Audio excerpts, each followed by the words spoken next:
So before I get into really dissecting and talking about this episode of Talentless Nana, I'm just gonna say right now, do not let the description of this series fool you.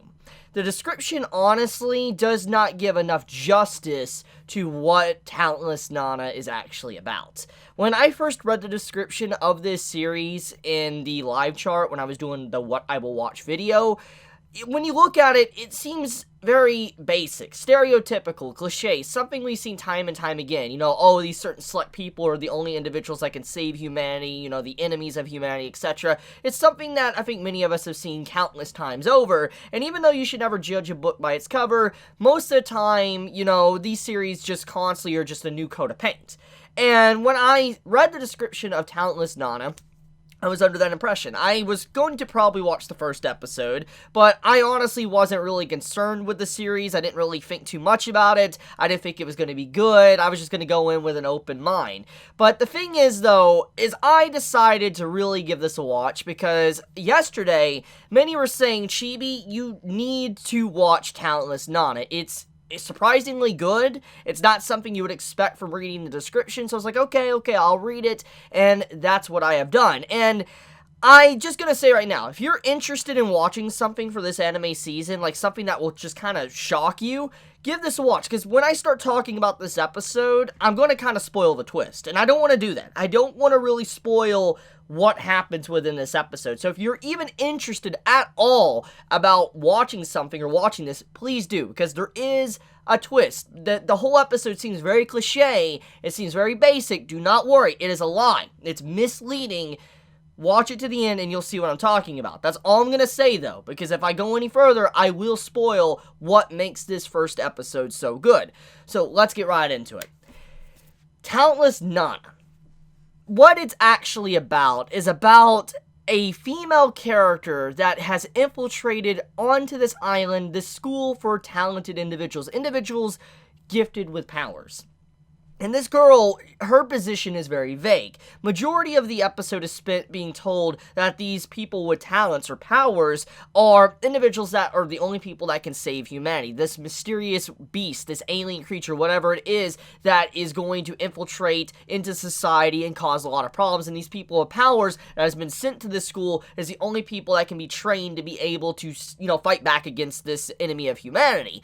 Well, as the ending approaches, you find out that the new girl in class, Nana, she is actually an enemy of everyone on that island, and she starts talking about how everyone that is on this island is technically the enemy of humanity, and she is kind of for humanity. So it kind of puts a whole spin to everything that this episode is telling you, that maybe the people with the powers are actually the enemy of humanity, while you have her that is just someone that's from like a government agency, etc., that is trying to get rid of these individual people with talents by manipulating, lying, etc. That is a big detail. So it's very vague. You don't really know if the enemy of humanity actually exists. You don't know if there is, like, you know, monsters and all that. But most likely, looking at the way this series is trying to gear things up, most likely what's happening here is that the monsters are actually the people with talents, and, you know, the government's trying to, you know, get rid of them. So it's a really unique twist. But what really kind of makes this so much better is towards the ending of the episode, you get to find out who the actual real main character is, which is what really caught me by surprise, because when I read the description, it doesn't really tell you who the protag is. It really does not let you know anything about the protag, who is really going to be the main focus. I mean, obviously I should have caught on. The title's called Talentless Nana, but even then, there's been many series that's named after, let's say, the, you know, the main female lead or, you know, the secondary character. I've seen this many times. And so I wasn't really, like, you know, thinking she was going to be the main character and the main male character is going to be completely booted off the series. I did not expect that, which gets into the main point. Most of the episode is spent giving a lot of characterization and development to the male character of this episode. Not even the main male character, just the male character. And we get to find out about his troubles, his worries, find out about his talent towards the end, you know, how he has a lot of sadness within his heart, etc. You get to see all of this development, and it's a really good first episode for that, because it's like, when you come into a new series, You're wanting to find out about the MC. You want to see how the MC works, how they tick, etc. You know, you want to know why you should be invested within the story. That's usually what first episodes or first chapters of any series should actually do. So obviously, it was the traditional setup, the traditional stuff, giving that development to the main male character we thought was the main male character. And then all of a sudden, the twist happens, and the female character that was introduced was actually the main character and literally got rid of the boy and threw him off a cliff. And you're like, wait, what? You're like, whoa, what? And it's honestly impressive storytelling and actually amazing way to give character development and characterization to the main female character, Nana, because she reveals how smart she is. She let us know she is able to key in on things, little details of what people do. For instance, with the whole watch scene, to, you know, what potentially bugs him with his father, the rift, and, you know, also how she was able to read the room, especially when it came to, like, you know, the dude coming over to try to say, hey, will you go out with me? And she denied him. She kind of acted like she couldn't read a room, but in reality, she can. She's really good at reading the atmosphere of people and knowing what's going on with them, and she tries to lead it to where she has mind reading. That's what she even introduces herself as, is that she has the ability to mind read, but that is actually not the case. She doesn't have that. She's just really good at understanding how a person thinks or how they work, and then is able to manipulate them to do what she wants, or they do what she wants them to do.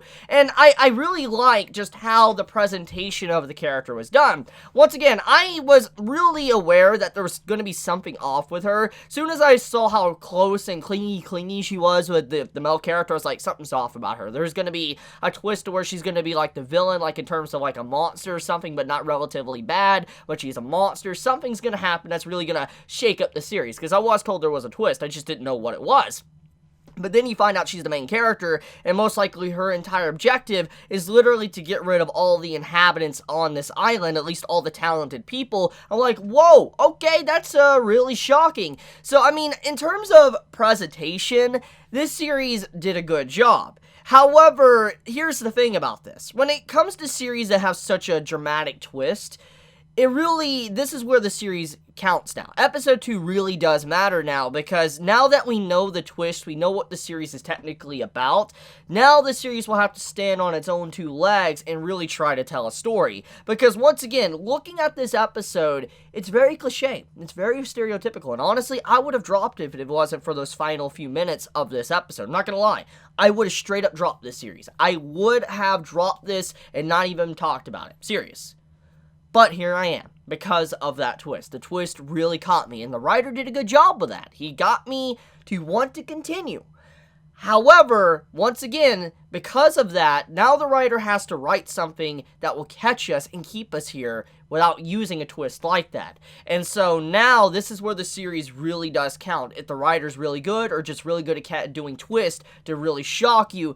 I've seen many series kind of go down this path, to where there's like a twist at the beginning, and then it slowly, gradually just dwindles as a series, because it no longer has that thing that really hooks you anymore, because it's mainly just that first really good beginning of a story. So, we'll see where it goes. I'm just wanting to kind of clarify that even though this beginning of the series is fantastic, it can easily dwindle and become something that is not as good. But anyways, as I said though, I think that Talentless Nana is a dark horse of this season. I want to believe that it is a dark horse of this season and will stand out amongst all the good shows that's currently coming out, but I could be wrong about that. But I really do hope this does well. I hope the story's good, because, like, whoa, this surprised me. This was a good episode of the story. I like the music, I like the visuals, which, speaking of visuals, in terms of artwork and animation, it feels very, how can I say this? I want to say dated, but that's not really the correct term, because, like, it looks good, but when I look at the arts, the art design and animation, it looks like something you would see from 2008 or maybe, like, 2012, and I don't mean that in a bad way. I'm just saying it looks like the way the series is presenting itself, it wants to present itself as, like, a classic series, something that's from the old times of anime before it really became what it is today, very mainstream, or something that is more widely accepted. It just reminds me of the old days when I used to watch anime growing up and, you know, going to high school. That's what it reminds me of. I could be wrong, but that's the impression I get when I watch this first episode. Hopefully I'm not, like, the only one that felt that, but that's what I got when I watched this episode. But that's pretty much about it, though. It's good. I will definitely say, if you have yet to watch it, somehow you continue to watch this video, Go watch it. It's good. It's really good. I kind of spoiled the twist for you, though, if you kept watching this video, but still, it's definitely worth a watch. I think this might be very interesting, more of a psychological series, and everybody knows I love psychological, so that's automatically a win for me, so let's see where it goes.